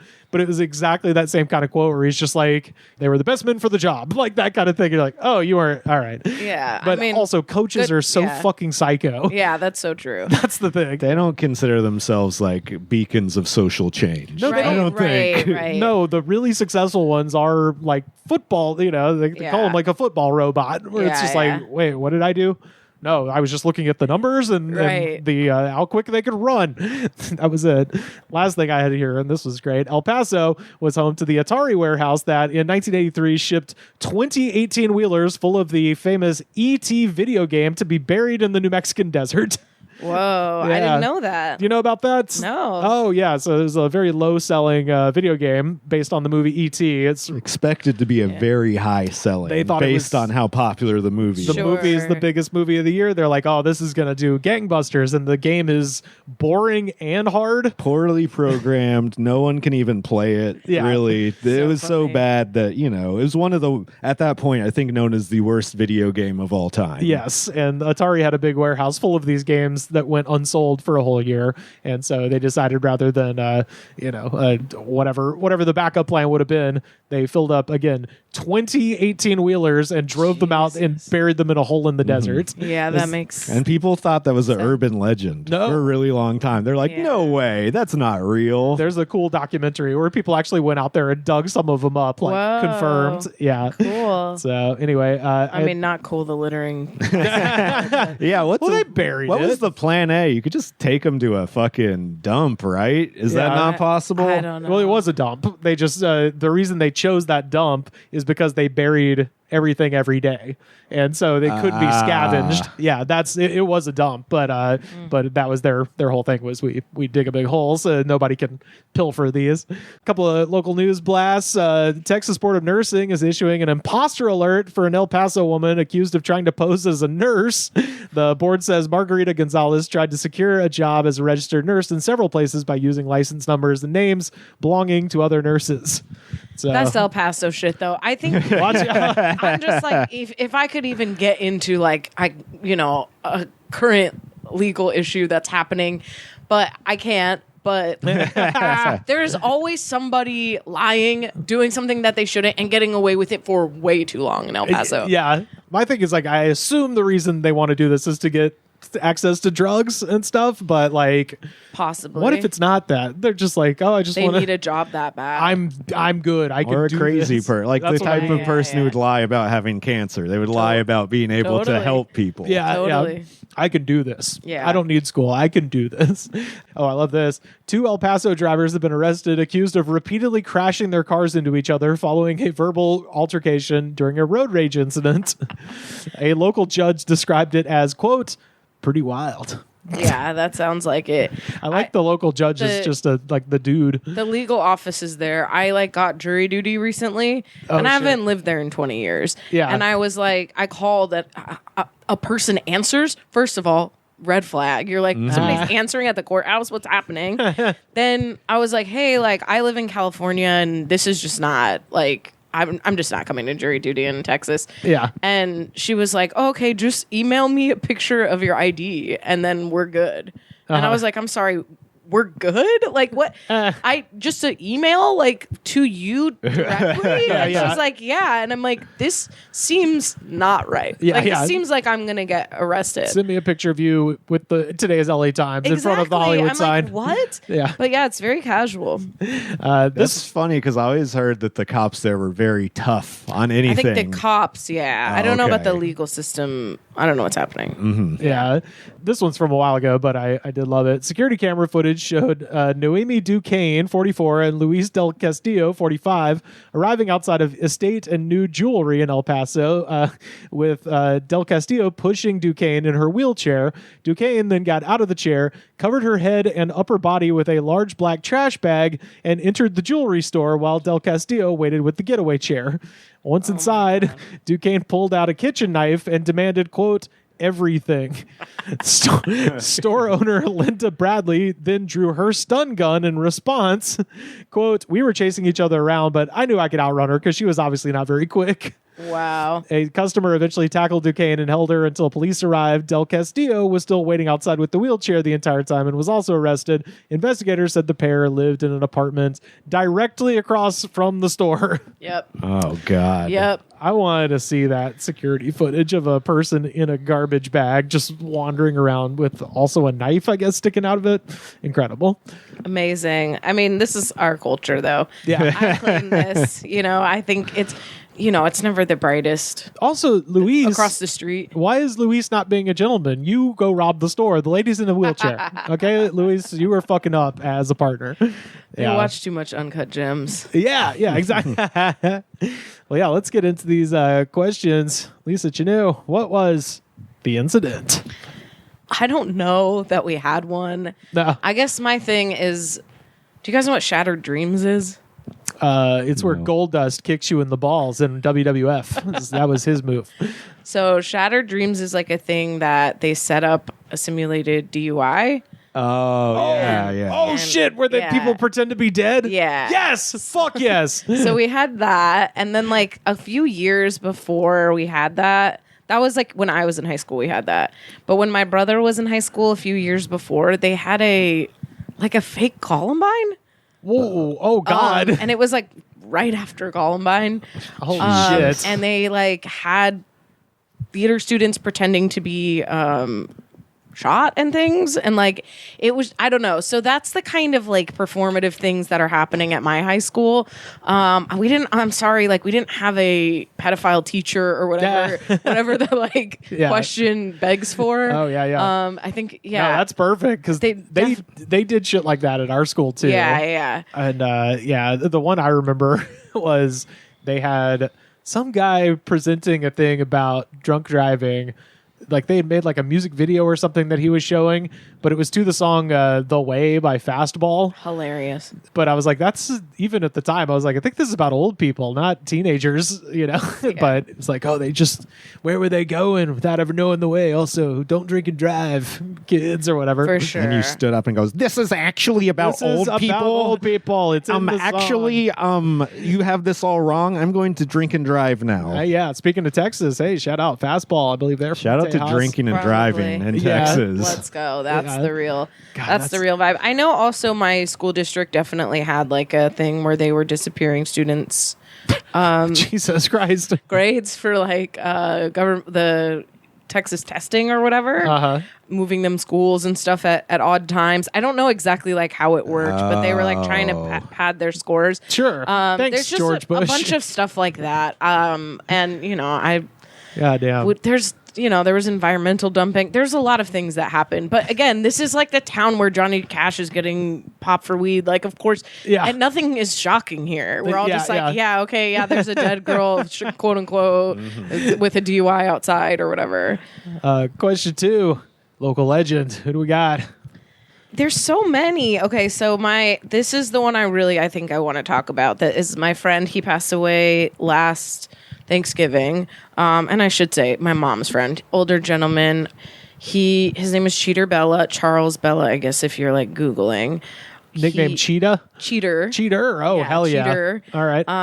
And just he was such a cool guy, but I guess the main thing is that he flew a plane into a prison to escape some people in the 80s at gunpoint. The state pen just outside Santa Fe, July 11th, 1988. Love was in the air. And so were a number of helicopters, including Sky 7. It was a crazy chase over the skies of Albuquerque, with the feds, state police, and a chopper filled with prison escapees. It all started when this woman, Beverly Shoemaker, fell in love. She had her eyes set on convicted killer Daniel Mahoney and followed him from prison to prison. When he was sent to New Mexico, she followed him here too. In the summer of '88, the love-struck lady helped Mahoney and 2 other inmates escape from the state pen. Shoemaker chartered a helicopter, then reportedly at gunpoint forced the pilot to land at the prison's recreation yard to pick up her sweetie and the 2 others. As soon as the chopper took off, the feds and state police were on their tail. Sky 7 was too, with Joe Diaz inside. After 2 hours in the air and running low on fuel, the chopper dropped off 3 passengers at an airstrip in Los Lunas. Oh, shit. And so that's like the big story. He also, rehabilitated a bunch of big animals and stuff, and just was a kind of like that guy. Yeah. Holy shit. Really cool guy, always super sweet to me. And who was he breaking out of prison? I mean, criminals. He was doing it. He was doing it because they were going to kill him if he didn't. It wasn't like awesome. him doing it or whatever. Yeah. And they have, you can. Oh, I'm with him either way. This is great. Just a very cool guy. I don't know if like people my age really know him as much, but definitely people my mom's age will. And he was friends with your family? Friends with my mom. I don't know exactly the nature of their relationship. I know he would come into the restaurant a lot. And what was the restaurant, by the way? Sorrento Italian restaurant. Oh, nice. So you would just come in and just chat it up about all the crazy shit he did? Yeah, I think he like took my brother's dog when my brother couldn't. You know what I mean? He's just like a good guy. That's awesome. Yeah, just a cool guy. Love it. Question 3, worst bar. And worst could mean best because all my favorite bars are dumps. The worst bar. So like I left there before I was 21. Oh, okay. But I used to go over the border a lot to drink in high school. Oh God! When's the age down in Mexico?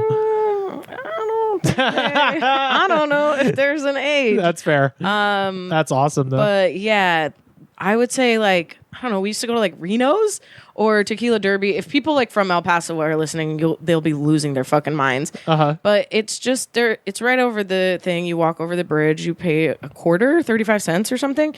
You walk over. You can go wherever. I think. I don't remember getting carded or anything. I don't know. I'm not going to make up lies. Nice. I was in bars there, and they would have something called Drink and Drown, which is where you pay a cover charge, and then there's no charge for liquor inside. Oh, that my is God. actually very dangerous. Yeah. I don't think that's legal anymore. Good. I don't in know Mexico, Mexico, I don't know what their liquor laws are, but Drink and Drown is what it was called. Jesus Christ! And then it's like the Family Arcade, but for booze. I love the Family Arcade. Pay a flat rate. Yeah. God. The next bar over, like a little bit down, is Kentucky Club, which you had brought up the margarita. So that's the bar where supposedly the margarita was invented in Juarez.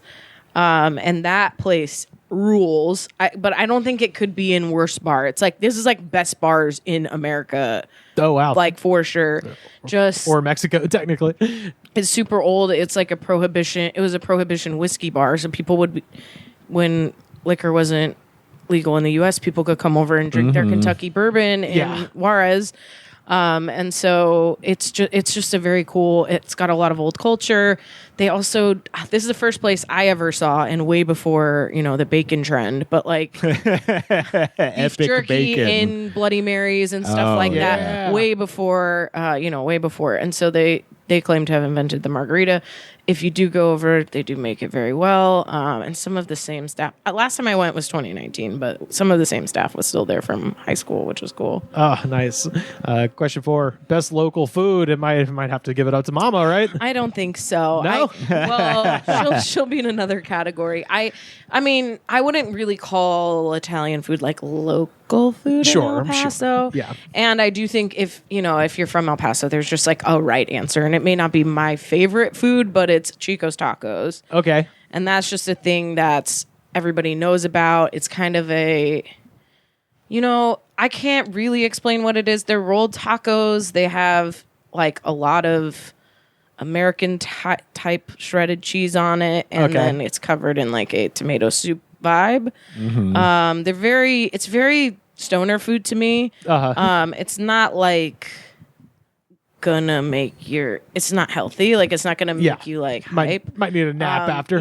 But it does taste very good, and then it's open late, and so it's a good after drinking or after getting high or something. Not that you can do that in Texas, but in case you did accidentally. In case you found yourself high on marijuana. And it's really good, and get extra green sauce, of course, and they have like a burger hot dog situation too, and burritos and stuff. If you're like the rolled tacos really aren't your thing, it's a El Paso classic. If rolled tacos aren't your thing, is it multiple locations? Multiple locations, but not super a lot. I think maybe 3, 4. Yeah. Nice. Question 5: local ghosts or monsters. So we mentioned Billy the Kid popping around the graveyard there. That's kind of cool. That cemetery Concordia is supposed to be very haunted. I mean, I've definitely been there, but I don't remember too much about. The McGoffin home is also like supposed to be super haunted. The thing I guess that comes up for me with like local monsters more is like, this is a very Latino city, and so a lot of those. So we have like La Llorona, Chupacabra, and those are like the more, I would say, like Halloween ghost monster vibes. Hell yeah. Love La Llorona. It's just a way to keep children away from the river, but it's been like, there's a witch who will eat you. It's very funny too because our river's so dry. It's like it's similar to like parts of the LA River where you're like, oh yeah, I'm sure the ladies really looking over the river here. Like, La Llorona's like trying to hide, but she's just like up to her ankles. Like How big is the chupacabra out there? Do people? Is that not where it's from? It's I think it might be South America. I'm like, again, I'm not Latino, so I don't want to like comment on culture, but I do believe it's definitely a thing in El Paso. I do believe, it's like a goat eating vampire dog of some sort. It's like a javelina, but crazier. Yeah. So the chupacabra, there's two. There's the Puerto Rican variety of the chupacabra, which is like the lizard with the giant alien bug eyes, and then there's the Texas, Mexico one, which is more canine. Yeah. So that's definitely the one I know about. And I mean, again, this is like a livestock place, so people have goats and cows and these things, and so it's like it does make sense when you don't want to believe it's a mountain lion or whatever. Right. Oh, man. Question 6, last one. Favorite thing that's not there anymore? My mom's restaurant, of course. Yeah. And closed during COVID. And of course, that's like just for me personally, though, there's so many other things in El Paso. I mean, it's changed so much since I used to live there. Sure. And, I will say the smokestack or whatever, because there's like a big smokestack that used to be in the middle of town, and it's, I don't know. It's like they definitely were like environmentally dumping and doing. It was a copper smelting refinery or something, but they were like doing stuff they weren't supposed to. Definitely poisoning the city for sure. But like burning the ET thing video was games. very like landmarkish. Yeah, and it looks like a big cigarette, and it's always like blowing disgusting smoke into the air. So it's it very much felt like a big cigarette. Oh, so it was active. I was thinking it was for just parts of my childhood. That's fucking crazy. Yeah, and I think they've torn it down now, and so that's like another thing where I drive by and go like, "Whoa, it's not there anymore." Yeah, damn. Well, that is a tour of Lisa Chanoux, El Paso, Texas. John Wesley Hardin was a friend to the poor. He traveled with a gun in every hand. All along this countryside, he opened many a door. But he was never known to hurt an honest man.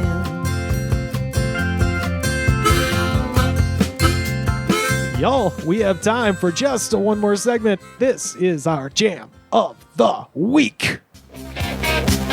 Oh, it might be good old Billy Gibbons, good old Dusty Hill, good old Frank Beard, the boys of ZZ Top with their song Sharp Dressed Man off of their 1983 record Eliminator.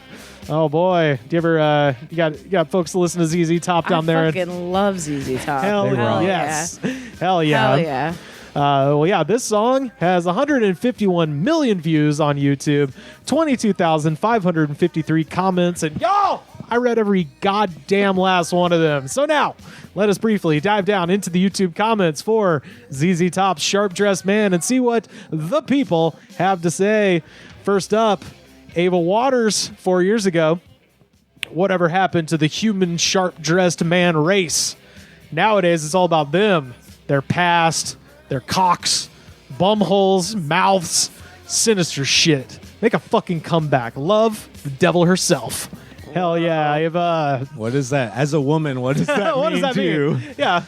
What does that mean? That fucked me up, that comment. I was like, yeah, what did ever happen to the sharp dressed man? And then I was like, wait a second.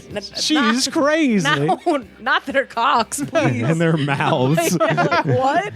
Like, They're all thinking about their mouths. Yeah. I like it. Yeah, it's all about them. Their past, their cocks. And Great. then she calls herself the devil. Hell yeah. Fucking A. I love this name. Vermont Zandaru from 1 year ago. Cat doesn't know that I finally got my inheritance. Mama, I could stay drunk every day now. LOL. That's probably not a big inheritance. Hey, but if it's enough to stay drunk every day, What does it matter? Yeah. I'm in for that. This song and getting drunk every day. Yeah. Fuck yeah. I could see this be at the beginning of the day, drinking when you're Morning, partying. yes. Before, you switch to a more sadder soundtrack after 8 hours of drinking. For sure. I'm just wondering who Kat is. He's like, Kat doesn't know about this, but I got some money. Ex-girlfriend. Yeah, or current girlfriend is what it sounds like. Lacey Gorman 1 year ago. I am personally a total sucker for a man in uniform. I have a type. What can I say? Hey, buttheads, are you having fun yet? Welcome to Magdalene's Bliss Holistic Healing Center Global. Wait, is that my what this God. song's about? Because now this is making me sad. No, it's this not isn't about it. that It's at all. not that. No, this person is just interpreted it, and then it also, I think that the Magdalene Bliss's Holistic Healing Center Global might be some sort of business that she runs that Yeah, has for like sure. yoga, and I think this is what they play at the yoga. But she didn't connect any of that. She was just this like, makes no sense. I'm sorry. You can't have a holistic healing center and also be into men in uniform. Though I guess it depends on what we are. I was about to say, just there's- saying uniform. there's that yoga to QAnon pipeline that's pretty strong. So. But I don't know though. I just feel like I don't know. I guess it depends on what you mean by uniform. To me- I don't think you can be a yoga cop. To me, when you get into holistic healing, you Episode title, Yoga Cop. you start entering a realm of you don't believe in medicine. Right. So then it's like it opens up a door of like, well, I don't believe in a lot of stuff Right. that I should believe in. Sure. Who can I talk to about this in my town? Oh, yeah, an insane cop. Yeah. New Orleans Mac 2 years ago. One day I'm going to crank this up to 10 on the radio and look my boy dead in the eyes and say, "This is good shit, boy." Just like my old man did to me. Oh my God, that's the sweetest comment of all time. As someone who has a dead dad needs that comment. I like it. I just it sounds funny to me. It's just dad being like, "Now this is the real shit, boy." Yeah, it's funny to have the idea that that's a life lesson. Kid, let me teach you about ZZ Top today. Nothing human is alien to me 2 years ago. Jordan Peterson should send up the libs by having this as his walk-on music while wearing those pretty boys suit jackets of his. I'm gay for Jordan Peterson. I am gay for Jordan Peterson, folks, and how he dresses like, let me check my notes here, Two-Face, because he has two different colors on the sides of his jacket. Is that what he does? Oh, yeah, that's what he's referring to. Jordan Peterson started making his own clothes, and he literally has like a Two-Face thing where he's got like red on one side, blue on the other. So that's what he's talking to. This is a section I've labeled Vague Threats. Travis G 1 year ago. Alvina, I always knew you were stupid. Utah? What a loser, LMFAO. So someone ran off to Utah. Someone arguing an OFT. Robert T 1 year ago. See, Twyla moved in with Tommy. You blonde-haired pervert. You're next, white truck guy. The race car driver. You're all headed to prison, sweet boy. I'm surprised that not, just as a woman on the internet, that not one of them are like, you're fat, the beard's like nothing. Oh, we might. Well, we might have skipped through them. We might be getting to there in a second. Okay. This is that cool cat Keith, spelled with all K's. Cool. Oh no. 2 days ago. Hot off the presses. LMAO. You motherfuckers really, really ain't shit. Guess what though? I'm definitely a heartbreaker. Love being single, and she's in for a big surprise. Ew. And he's in for a bigger one. Like, Jesus okay. I could see how if you weren't listening to the lyrics, you could convince yourself this is like an angry guitar riff. Right. Sure. Right. It's just about, this was the song that you would listen to when you were getting ready before So Fresh and So Clean came out. This is Henry Gonzalez 6 years ago. I raised the volume on my truck. And I played that song and danced in front of my ex outside of the courthouse after I finalized my divorce. At the same time, my lawyer was bringing my daughter to me because I won full custody. I suddenly stopped the music, looked at my ex, and gave her the finger and said, "Child support this biatch." Oh my God, I want to divorce my husband for this man. I would pay so much money to see the security footage of just some guy in his shit kicking cowboy boots just fucking dancing out on the courtyard That is steps. so funny. That is so fucking funny to play sharp dressed man after getting divorced and getting full custody of your kid. Yeah. Is so fucking funny. And flipping off the kid's mother in front of the kid and calling her a bitch. In the courthouse too. Oh God. Jason W. 2 years ago. I already met this one coward in public, and I explained to him word for word that the only reason he didn't get beat up was because I was in love with a woman going through changes. Now I'm in a whole nother time zone. Lots of years have passed, bringing this up again, and all I do is just live my life. Say what you want. We proved in public that you ain't nothing, and I have many witnesses, so take that with you and your alpha shit. Speak on my kids again, and I will meet you in the street with hands and feet to you.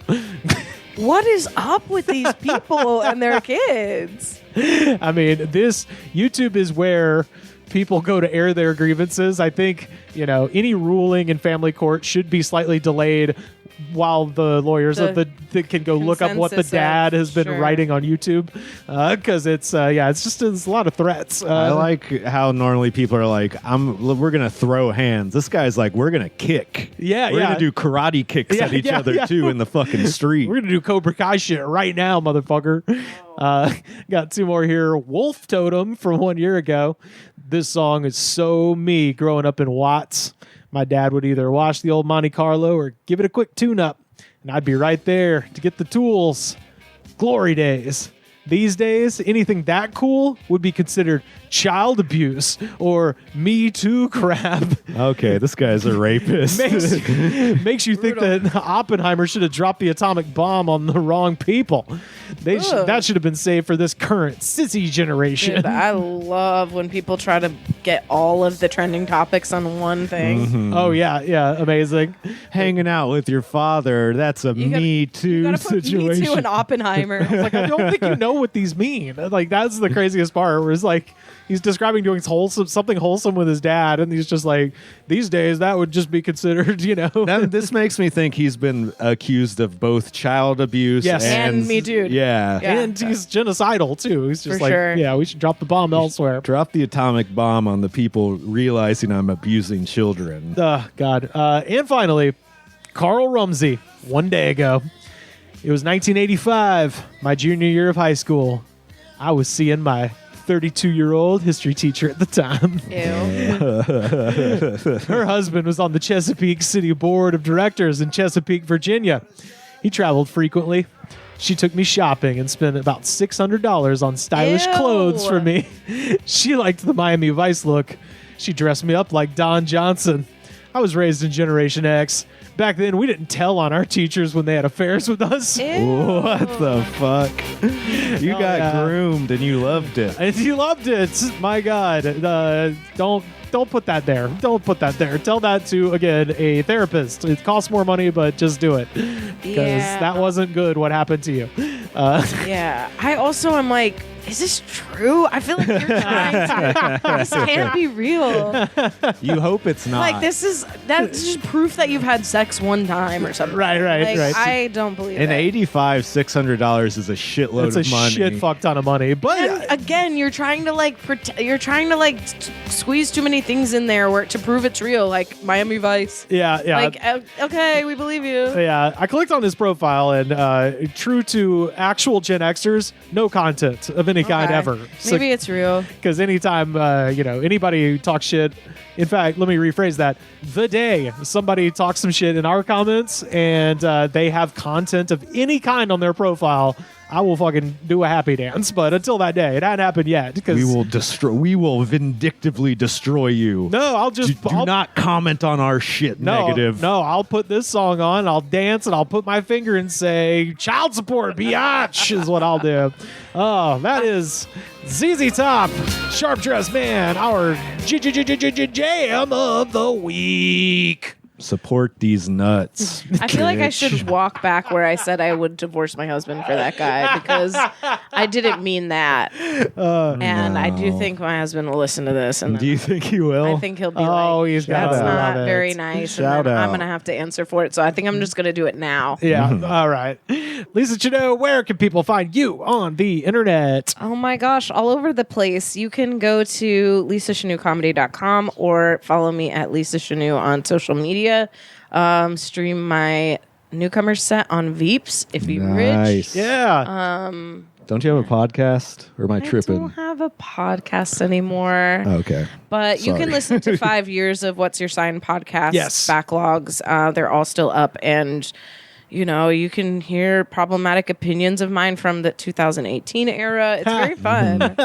That's the good part about this podcast, too. If I listened to when I first started, I'd probably be saying crazy shit. Oh, yeah. Now I'm like, when I'm doing the podcast, I'm like, this is recorded and people are going to hear it. Yeah. Yeah. People still find you over at the Chatterbox as well. Chatterbox Comedy Night is every Sunday night at 8 p.m. at the Chatterbox in Covina. And if you're in New York City, we'll be in Brooklyn at Radagast Beer Garden on 9 o'clock on November 9th. Whoa, you're taking the show on tour? Chatterbox is going to New York. We're That's doing a little NYC. It's so gonna be fucking fun. rad. Yeah. Yeah, legitimately for people listening, if you ever find yourself in Los Angeles, go to Chatterbox on Sunday night. It's like the best hidden gem of comedy anywhere in this city. It's so much fun. And I say in the city, it's a little outside the city, but you can drive. You get a drive. You get a drive anyway. You got to see the Inland Empire. You come to LA. Where the kings live, man. It's a must. It's where they make the sriracha, and sometimes when the wind changes directions, it smells like butts. So check out Covina.